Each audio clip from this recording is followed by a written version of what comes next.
한국과 일본의 외교 관계를 거의 파탄까지 끌고 갔던 2019년 7월 일본의 한국 백색 국가 제외. 이 사실이 알려진 직후 우리 국방부는 2020-2024 국방 중기 계획을 대폭 수정함으로써 대응했었습니다. 그중 핵심은 경항모로 불리는 항공모함을 도입하는 것이었는데, 일본이 한국을 제외시키기 전 발표됐던 국방 중기 계획에는 단순히 다목적 대형 수송함으로 기재됐었으나 1년 만에 경항모로 변경시켰습니다. 왜냐하면 경항모는 철저하게 일본의 수출 규제에 대응하기 위해 수지 이착륙이 가능한 스텔스 전투기를 태우고 병력과 장비, 물자 수송 능력을 갖춘 3만 톤급 경항공모함을 도입해 일본에 겁을 주겠다는 겁니다. 이를 둘러싸고 국내에서도 엄청난 반발이 있었죠. 그런데 혹시 저 국방 중기 계획에 등장했다가 쥐도새도 모르게 지워버린 무기가 하나 있었다는 사실을 아시나요? 1990년대부터 연구를 시작했지만 성능은커녕 관련 논문조차 발표하지 못하도록 극비로 삼은 소위 악마의 무기가 잠시 신규 사업으로 등장했었는데요. 도대체 어떤 무기였을까요? 안녕하세요, 디스멘털입니다. 무모함도 이런 무모함이 있을 수 없습니다. 혹시 천조국이라 불리는 미국이 얼마나 많은 핵실험을 진행했는지 아시나요? 미국은 수수께끼와 같은 핵무기의 위력을 측정하기 위해 1945년부터 1992년까지 무려 1000회가 넘는 핵실험을 진행했었습니다. 미국 군사안보 전문 매체 더 내셔널 인터레스트에 따르면 미국은 1945년부터 47년 동안 1032회의 크고 작은 핵실험을 진행한 것으로 알려졌습니다. 그중 가장 인상적인 핵실험은 1962년 7월 9일의 실험입니다. 이날 미국은 태평양 존스턴 섬 남서부 400km 상공에서 토르라는 핵미사일을 쏘는 실험을 감행했는데요. 코드명 스타피시 프라임. 1.4메가톤의 수소폭탄을 상공 400km에서 폭발시켰는데, 이 폭발로 어떤 영향이 있을까를 관찰하던 관계자들은 충격에 빠졌습니다. 왜냐하면 폭발 장소에서 1450km 떨어진 하와이 호놀룰루에서 가로등과 경보기, 각종 전자기기들이 전부 박살났으니까요. 전화교환국 한 곳은 완전히 마비가 됐죠. 이 실험으로 미국은 중요한 정보를 얻었습니다. 핵폭탄이 터질 때 발생하는 강력한 펄스가 산소나 질소를 만나면 높은 에너지의 전자기기장이 생겨나 전자회로를 망가뜨린다는 사실입니다. 이 덕분에 적의 지휘통신과 전자기기를 한방에 무력화시킬 수 있는 핵전자파 공격무기의 개념이 생겨난 겁니다. 우리 정부가 국방 중기 계획에 포함시켰다가 삭제했던 무기가 바로 이 전자기 펄스탄입니다. 소위 EMP탄이라고도 불리는 바로 그 무기죠.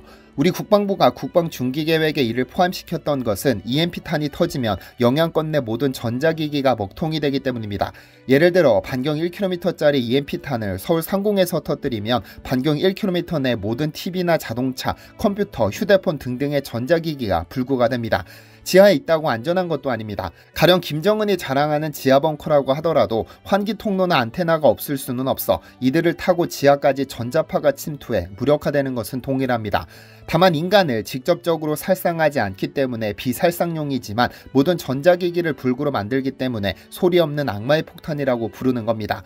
그런데 한국은 북한의 지하벙커를 포함 군부를 무력화시키기 위해 1999년부터 응용 연구를 시작했고, 위 국방 중기 계획에서 잠시 언급함으로써 어느 정도까지 연구가 진행됐는지 힌트를 줬습니다. 지난 2012년 국방과학연구소는 1999년부터 EMP 발생 기술 연구를 시작해 전자장비 기능을 마비시키는 기술을 개발했다며, 현재 반경 100m 내를 마비시키는 소프트킬 수준이지만 더 진전시키면 전자장비를 실제로 파괴하는 하드킬 수준에 도달할 것이라고 자신있게 말했습니다. 당시 ADD 소장이었던 박창규는 국회에서 EMP탄 개발 수준이 어느 정도냐는 한 국회의원의 질의에 군에서 전력화를 요구하면 전력화할 수 있는 수준까지는 된 것 같다고 답하기도 했었죠. 당시 우리 군은 EMP탄을 2014년까지 개발할 계획이고, 이 폭탄으로 불리는 고출력 마이크로웨이브 탄도 개발할 계획이라고 언급했었습니다. 그로부터 정확히 10년이 지난 현재 한국은 반경 1에서 5km급 EMP 무기를 개발해 실전 배치가 가능한 정도로 보고 있지만, 이러한 내용을 정확히 파악하는 것은 불가능합니다. 왜냐하면 기밀 중 극비기밀의 경우 몇몇 핵심 관계자를 제외하고는 알 방법이 없으니까요. ADD 역시 기밀사항이기 때문에 관련 자료를 공개할 수 없다는 입장을 고수하고 있습니다. 방위사업청은 2017년 2월 14일 국회 보고 자료를 통해 EMP와 레이저 무기 등 26개 과제의 핵심 기술 개발을 위해 541억 원을 투입한다고 밝혔는데, 2018년 1월 반경 1km에 해당하는 EMP탄 개발에 성공했습니다. 당시 국방기술품질원과 방위사업청은 ADD의 주도로 1km 유효사거리를 가진 EMP 공격장치 시험 개발을 완료했다고 밝혔습니다. 2009년 유효 반경 100m에 해당하는 EMP탄 시험 개발에 성공했으나 반경을 1km까지 넓힌 개발 성공을 공개한 것은 처음이었죠. 2018년 1월에 발표된 내용이기 때문에 분명 한국은 지난 5년간 상전벽해 수준의 발전을 이뤄냈을 것이고 2019년 여름 일본이 한국을 백색 국가에서 제외시키면서 국방 중기 계획을 수정 발표하며 개발을 공식화한 건데요. 개인적으로는 군이 전력화를 요구하면 즉각 실전 배치시킬 수 있는 수준이 아닐까 조심스레 예상해봅니다. 물론 EMP탄은 한국만 개발에 나선 것은 아닙니다. 국방에 관심이 있다면 전 세계 거의 모든 국가가 개발 중인데 EMP탄은 핵과 비핵으로 나눌 수 있습니다. 핵 EMP는 말 그대로 핵폭탄의 폭발로부터 발생하는 자연 그대로의 전자기 펄스를 사용하는 겁니다. 핵폭탄은 그 자체로 EMP탄이므로 폭발과 동시에 전자기 펄스가 방출되므로 이를 이용하는 것이죠. 핵 EMP의 경우는 정치적인 결단이 필요하고 어마어마한 후폭풍이 있을 수 있어 대부분의 국가가 비핵 EMP를 개발하고 있습니다.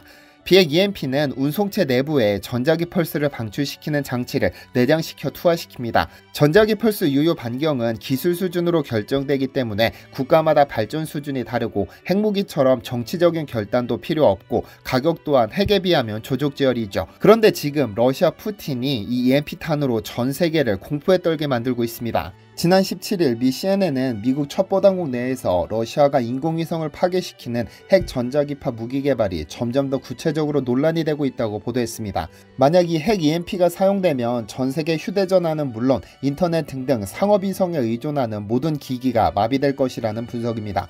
앞서 지난 14일 마이크 터너 미 하원 정보위원장은 심각한 국가안보 위협에 관한 정보를 가지고 있다는 성명을 발표하면서 러시아의 핵 EMP 위협을 언급했는데 이후 백악관 국가안보 소통 보좌관 존 커비가 위협의 구체적인 성격에 대해 공유할 수 있는 내용은 제한적이지만 러시아가 개발 중인 대위성 역량과 관련됐다고 확인할 수 있다며 논란에 불을 지폈죠.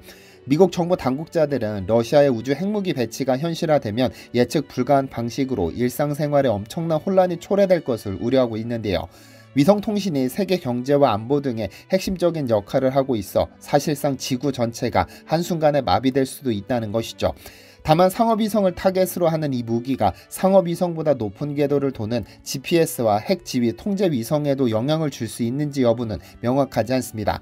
한편 미 국방부를 포함한 정보기관은 수년간 EMP를 비롯해 위성을 공격할 잠재력이 있는 다양한 무기를 개발 중인 러시아의 움직임을 추적해왔는데 러시아는 핵 EMP로 알려진 신무기를 지속적으로 개발하고 있으며 진전이 있는 것으로 알려졌습니다.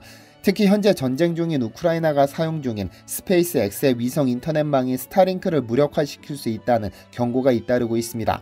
다만 만약 핵 EMP로 스타링크를 공격하게 되면 같은 궤도 공간에 있는 러시아의 위성에도 똑같은 피해를 입히기 때문에 러시아 입장에서는 그야말로 최후의 무기입니다.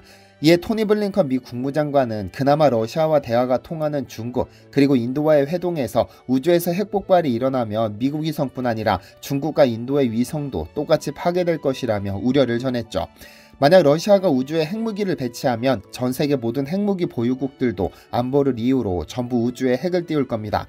이제껏 생각지도 못한 전혀 새로운 위협이 현실화되는 것이죠. 그런데 이 거짓말 같은 무기 EMP탄이 실전에서 사용된 적이 있다는 점을 아시나요? 2003년 이라크입니다. 이라크를 침공한 미국은 이라크 방송국을 공격하기 위해 짧은 시간에 20억 W 이상의 막대한 전자기파를 발생시키는 고출력 극초단파탄을 쐈습니다. 길이 2m, 직경 30cm의 비핵 EMP탄은 상공 10km부터 작동을 시작해 8km, 5km, 3km에서 각각 전자기파를 발사했는데 목표물이던 이라크 방송국과 반경 1km 내의 모든 전자기기가 완전히 마비됐었습니다. 이로써 EMP 공격이 실전에 사용된 첫 사례가 됐죠. 위에서 언급했듯 한국 역시 2018년 유효 반경 1km에 이르는 EMP탄을 개발했는데 항공기 투하형과 미사일 탑재형 등이 개발된 것으로 알려졌습니다. 지금도 탄도미사일 및 순항미사일에 장착시켜 북한의 지휘소, 미사일기지, 비행장, 방공 시스템을 무력화시킬 수 있는 무기들을 지속적으로 개발하고 있는 것으로 알려졌습니다. 북한 김정은이 자랑하는 지하벙커도 EMP탄에 노출되면 일순간에 바보가 될 수 있습니다. 전선이나 케이블, 통풍구 등 금속이 존재하는 모든 공간으로 침투가 가능한데 지하 수백 미터 아래 벙커라도 최소한 숨을 쉴 수 있는 통풍구가 있으니까요.